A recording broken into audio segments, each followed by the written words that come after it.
let's play a game of what if. What if the greatest conqueror the world had ever seen just didn't die? Today, we're diving into one of history's biggest questions, a world where Alexander the Great survives and builds an empire that just might have lasted forever.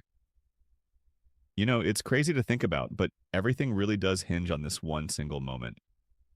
Picture it, ancient Babylon. It's sweltering hot, and a single feverish breath is about to decide the fate of the next 2,000 years. Yeah. See, one man's survival wasn't just going to change the future, it was going to completely erase the one we're living in right now. Okay, so let's set the stage. The year is 393 BCE. Alexander the Great, the guy who conquered pretty much everything by the time he was 32, is on his deathbed. A mysterious illness has taken him down. Now, our history books say this is it. Story's over. But in our version of events, oh man, this is where it's just getting started. This right here, this is the fork in the road of history. In our timeline, the one we know, Alexander dies and what happens next? Total chaos. His generals, the Diadochi, tear his massive empire to shreds in decades of bloody civil war. But what if we take that other path, the one where the fever breaks, Alexander gets out of bed, and the history books have to be completely rewritten? So, Alexander is back on his feet, stronger than ever, and now his empire isn't a prize to be fought over. It's stable, it's unified. The Lion of Macedon is ready to hunt again. And where does he look? He turns his gaze to the west. Think about this for a second. By dodging those brutal civil wars that tore his empire apart in our world, Alexander is now in charge of an absolute superpower. I mean, a unified force stretching all the way from India to Greece, and this whole incredible war machine is now pointed like a loaded cannon straight at the west. This is the campaign that was never supposed to happen. And his first target? Oh, it's a big one. A name you'll definitely recognize, Rome. But here's the thing. This isn't the mighty Roman Empire we think of with Caesar and Augustus. Not even close. This is a baby republic barely able to control Italy.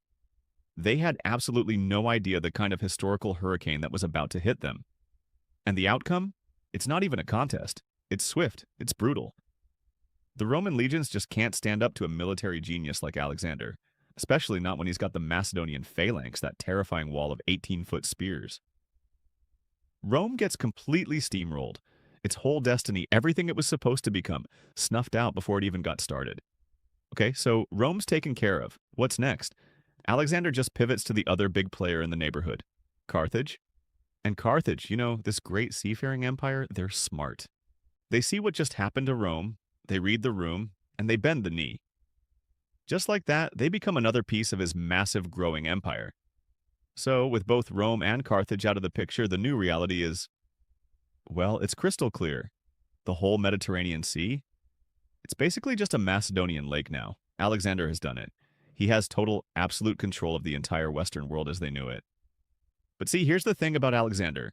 It was never just about conquering stuff. That was only step one. He wanted to build something totally new, a universal empire that would bring the world together, not just with force, but with knowledge and ideas. So, what does he do?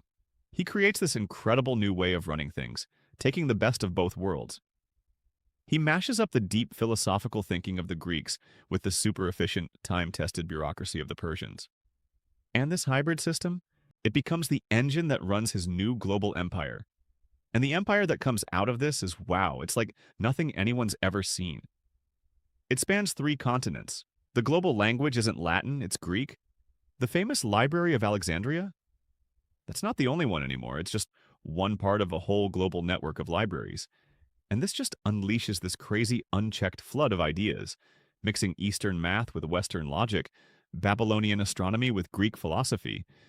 It's a true melting pot of knowledge. The result of all this is, well, it's absolutely staggering. All this knowledge, all this stability, it sparks a full-blown scientific revolution. I mean, think of the Renaissance, right? Well, imagine that happening, but 1,000 years early. We're talking 300 BCE, not the 1400s.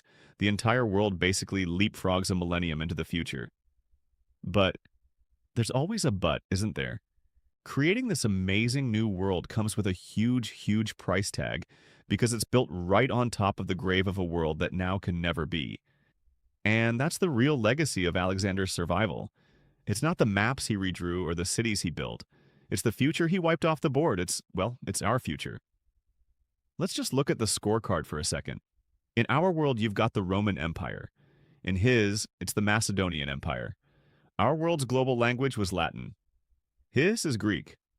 Our world gave us Roman law and engineering. His gave us a scientific revolution 1,000 years ahead of schedule. And maybe the biggest difference of all, without Rome, Christianity never rises to become a global force. Instead, you get a society shaped by a kind of Stoic Hellenism, a philosophy all about logic and duty. We're not just talking about a different history here. We're talking about a fundamentally different kind of human civilization. You can really boil this whole alternate history down to a simple story, a tale of two empires, two powerful symbols whose fates were tangled up in the life and death of just one guy, the Eagle of Rome. Think about it. That symbol of an empire that literally defined the West, that shaped our laws, our languages, even our beliefs. It never even got the chance to spread its wings. And why? Because the Lion of Macedon never fell. It's as simple as that. His survival meant there just wasn't any room in the sky for another great power. His shadow was so massive that the sun of Rome just never got a chance to rise. It really makes you think, doesn't it? If one person beating a fever more than 2,000 years ago could completely rewrite reality, just how many other worlds, other futures are buried in those tiny forgotten moments of history? What do you think?